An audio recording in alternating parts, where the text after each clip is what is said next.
You float along down about 20 miles, and you'll come to a town on the left-hand side of the river. It will be long after sun-up then, and when you ask for help, you tell them your folks are all down with chills and fever. Don't be a fool again and let people guess what is the matter. Now, we're trying to do you a kindness, so you just put 20 miles between us. That's a good boy. It wouldn't do any good to land yonder where the light is. It's only a wood yard. Say, I reckon your father's poor, and I'm bound to say he's in pretty hard luck. Here, I'll put a $20 gold piece on this board, and you get it when it floats by. I feel mighty mean to leave you, but my kingdom, it won't do to fool with smallpox, don't you see? Hold on, Parker, says the other man. Here's a 20 to put on the board for me. Good-bye, boy. You do as Mr. Parker told you, and you'll be all right. That's so, my boy. Good-bye, good-bye. If you see any runaway niggers, you can help and nab them, and you can make some money by it. Good-bye, sir, says I. I won't let no runaway niggers get by me if I can help it. They went off, and I got aboard the raft, feeling bad and low, because I knowed very well I had done wrong, and I see it warn't no use for me to try to learn to do right. A body that don't get started right when he's little ain't got no show. When the pinch comes, there ain't nothing to back him up and keep him to his work, and so he gets beat. Then I thought a minute and says to myself, hold on. Suppose you'd 'a done right and give Jim up. Would you felt better than what you do now? No, says I, I'd feel bad. I'd feel just the same way I do now. Well then, says I, what's the use you learning to do right when it's troublesome to do right and ain't no trouble to do wrong and the wages is just about the same? I was stuck. I couldn't answer that, so I reckoned I wouldn't bother no more about it. But after this, always do whichever come handiest at the time. I went into the wigwam. Jim warn't there. I looked all around. He warn't anywhere. I says, Jim! Here I is, Huck. Is day out of sight yit? Don't talk loud. He was in the river under the stern oar, with just his nose out. I told him they were out of sight, so he come aboard. He says, I was a-listen to all the talk, and I slips into the river and was gwine to shove for shore if they came aboard. Then I was gwine to swim to the raft again when they was gone. But lawsy, how you did fool 'em, Huck. That was the smartest dodge. I tell you, child, I expect it save old Jim. Old Jim ain't going to forget you for that, honey. Then we talked about the money. It was a pretty good raise, $20 apiece.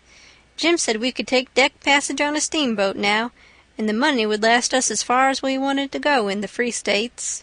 He said 20 mile more weren't far for the raft to go, but he wished we was already there. Towards daybreak we tied up, and Jim was mighty particular about hiding the raft good. Then he worked all day at fixing things in bundles and getting all ready to quit rafting. That night about 10, we hove in sight of the lights of a town away down in the left-hand bend. I went off in the canoe to ask about it. Pretty soon I found a man out in the river with a skiff, setting a trot line. I ranged up and says, Mister, is that town Cairo? Cairo, no. You must be a blame fool. What town is it, mister? If you want to know, go and find out. If you stay here bothering me for about half a minute longer, you'll get something you won't want. I paddled to the raft. Jim was awful disappointed, but I said never mind. Cairo would be the next place, I reckoned. We passed another town before daylight, and I was going out again, but it was high ground, so I didn't go. No high ground about Cairo, Jim said. I had forgot it. We laid up for the day on a towhead, tolerable close to the left-hand bank. I begun to suspicion something. So did Jim. I says, maybe we went by Cairo in the fog that night. He says, don't let's talk about it, Huck. Po' niggers can't have no luck. I always suspected that rattlesnake skin warn't done with its work. I wish I'd never seen that snakeskin, Jim. I do wish I'd never laid eyes on it. It ain't your fault, Huck. You didn't know. Don't you blame yourself about it. When it was daylight, here was the clear Ohio water inshore, sure enough, and outside was the old regular Muddy. So it was all up with Cairo. We talked it all over. It wouldn't do to take to the shore. We couldn't take the raft up the stream, of course. There warn't no way but to wait for dark and start back in the canoe and take the chances. So we slept all day amongst the cottonwood thicket, so as to be fresh for the work, and when we went back to the raft about dark, the canoe was gone. We didn't say a word for a good while. There warn't anything to say. We both knowed well enough it was some more work of the rattlesnake skin, so what was the use to talk about it? It would only look like we was finding fault, and that would be bound to fetch more bad luck, and keep on fetching it too, till we knowed enough to keep still. By and by we talked about what we better do, and found out there warn't no way but to go along down with the raft till we got a chance to buy a canoe to go back in. We warn't going to borrow it when there warn't anybody around, the way Pap would do, for that might set people after us. So we shoved out after dark on the raft. Anybody that don't believe yet that it's foolishness to handle a snakeskin, after all that snakeskin done for us, will believe it now if they read on and see what more it done for us. The place to buy canoes is off of rafts laying up at shore, but we didn't see no rafts laying up, so we went along during 3 hours and more. Well, the night got gray and ruther thick, which is the next meanest thing to fog. You can't tell the shape of the river, and you can't see no distance. It got to be very late and still, and then along comes a steamboat up the river. We lit the lantern and judged she would see us. Upstream boats don't generally come close to us. They go out and follow the bars and hunt for easy water under the reefs. But nights like this, they bull right up the channel against the whole river. We could hear her pounding along, but we didn't see her good till she was close. She aimed right for us. Often they do that and try to see how close they can come without touching. Sometimes the wheel bites off a sweep, and then the pilot sticks his head out and laughs, and thinks he's mighty smart. Well, here she comes, and we said she was going to try and shave us, but she didn't seem to be shearing off a bit. She was a big one, and she was coming in a hurry, too, looking like a black cloud with rows of glowworms round it. But all of a sudden she bulged out, big and scary, with a long row of wide-open furnace doors shining like red-hot teeth, and her monstrous bows and guards hanging right over us.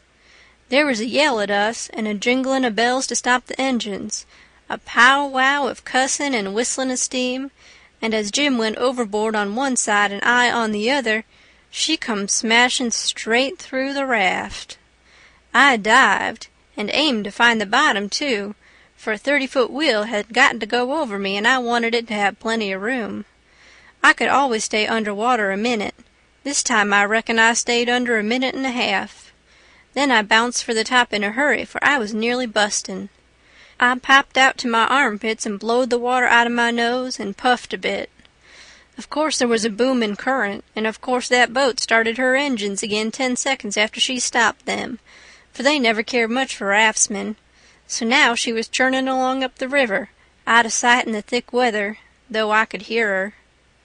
I sung out for Jim about a dozen times, but I didn't get any answer, so I grabbed a plank that touched me while I was treading water, and struck out for shore, shoving it ahead of me. But I made out to see that the drift of the current was towards the left-hand shore, which meant that I was in a crossing, so I changed off and went that way. It was one of these long, slanting 2-mile crossings, so I was a good long time in getting over. I made a safe landing and clumb up the bank. I couldn't see but a little ways, but I went poking along over rough ground for a 1/4 of a mile or more, and then I run across a big old-fashioned double-log house before I noticed it. I was going to rush by and get away, but a lot of dogs jumped out and went to howling and barking at me, and I knowed better than to move another peg. End of chapter 16.